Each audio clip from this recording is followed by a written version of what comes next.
বৈদ্যুতিক খুঁটিতে ঝুলে থাকা তারে শক লেগে মৃত্যু হলো এক শিশুর। শুক্রবার সকালে নদিয়ার মুরুটিয়া থানার অন্তর্গত দিগলকান্দি গ্রামের তেঁতুলতলা পাড়া এলাকার ঘটনা। স্থানীয় সূত্রে জানা গিয়েছে, বৈদ্যুতিক খুঁটিতে লাগানো তারে শক লেগে মৃত্যু হয় 5 বছরের শিশুর। মৃতের নাম সন্দীপক বিশ্বাস।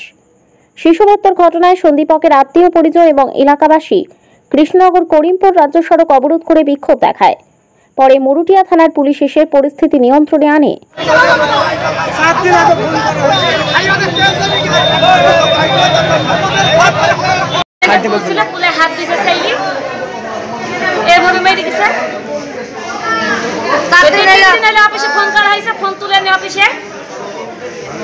ছাগল মারিছে, ছেলে মইল, আমরা অফিসে বিশ্বাস চাই কেন কারেন্টের সাইডে যাইনি।